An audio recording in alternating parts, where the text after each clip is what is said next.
Well, speaking of your Hollywood career, people may not realize that your first film role, you were handpicked by legendary film director Robert Wise to be the ingenue in The Hindenburg. Yes, what I was. What was that like? What was the experience like? Scary at first. He's a phenomenal, gentle, incredibly brilliant director, as you know. And I worked with people like, well, George C. Scott, Annie Bancroft. It was phenomenal. And I cannot tell you how every day I learned something from this incredible talent that surrounded me. And that just propelled my career, actually. I think from then on, I was very fortunate as an actor to be working constantly for nearly 15 years. Will Miss Breslau please write down her correct weight? Well, I did, 106. Keep the pen. It's a present from relatives in Germany. And not a word to your father until after you've sailed. He'll understand. We don't have any relatives in Germany.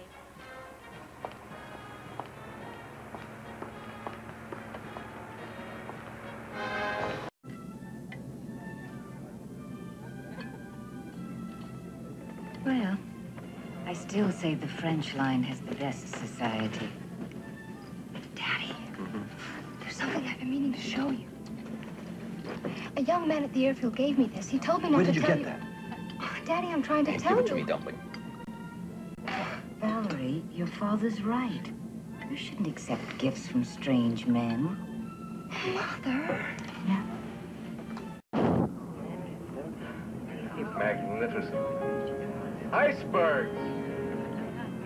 They're too far away to photograph. You done all right? I never breathed the icebergs. You're very prolific, and you know, you may be best known for your role as George Fane, the spunky sidekick to Nancy Drew in the Nancy Drew Mysteries, which was on ABC.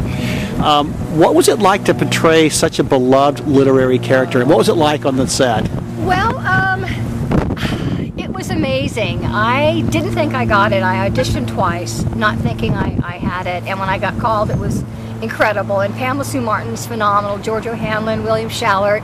The chemistry was unbelievable. We had so much fun on it. Every day was a joy to go to work. I was a cross between George and I think Bess.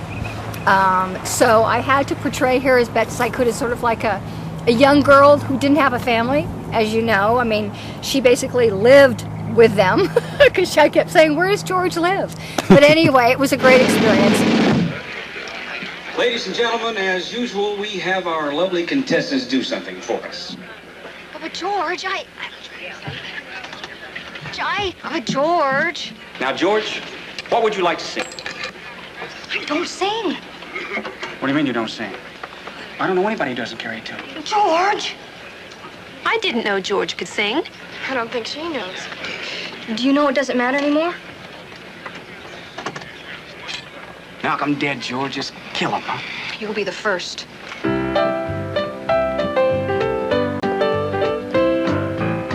There you go, baby. Here am I. Well, you left me here so I could sit and cry. Golly gee, what have you done to me? Well, I guess it doesn't matter anymore. Do you remember, baby, last September, how you held me tight each and every night? Oh, baby, how you drove me crazy. Well, I guess it doesn't matter anymore. There is no use in me crying. I've done everything now. I'm sick of trying. I've thrown away my knives. You follow that up. You were such a prolific guest star. You starred in some of the most popular TV shows of the time. What are your memories of shows like Lou Grant? Yeah. Wonderful, very unusual. Some of the roles that my agent would send me out for were actually for something quite opposite, sometimes the opposite sex. Jerry, for Lou Grant, The Pills episode I was in, was basically for a rebellious reporter. And they weren't finding anybody they liked, and so my agent said, just send in Jean. And I got the role, and a lot of things very serendipitous, but meant to be. And also, you spent, I think, 10 years as Jill, the spokesgirl for Union 76, which was, commercials ran constantly. Yes. What was that like, and what part did commercials play in your career? I've done quite a few commercials prior to doing the Jill spokesperson part. I've shot nearly 100 national commercials. Jill was once again one of those odd kind of casting. They couldn't find somebody, went through some various characters and different types. And they, again, my agent, Phyllis, just said send Jean in. And that's where Jill was created. The first woman in working in a bay at a gas station. And now they're following a lot more. You can see other commercials. Fill it with unleaded regular? No. Lead-free premium, s'il vous plaît. You don't need premium, sir. I only wear designer clothes. I only drink vintage wine, and I only buy premium gas. But Union 76 unleaded regular has the big plus. Uh-huh. And what might that be? More spirit than other unleaded regulars. It's designed to give you super performance without paying for premium. Designer gas, huh? Fill her up. Fill her up with spirit. Why pay for premium unleaded? The spirit of 76. Now, what's up next for you? Well, I have a good feeling about this. I think with all the diverse and varied medium now between the internet, webisodes, I'd love to do a webisode, all the cable. I like to play more character roles.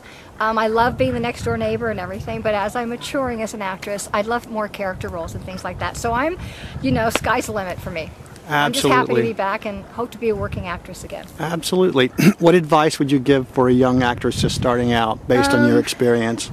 Get good training, like I said earlier, stage training. Study, live life, because this is your learning ground, because there's so many different things and different experiences in life and people. And don't get disappointed or feel too rejected. Keep your eye on the prize, and if you really, really are talented, it will work out in however it's supposed to be, but don't give up. Very nice. Thank you, Jean Rasey. You're welcome, Steve.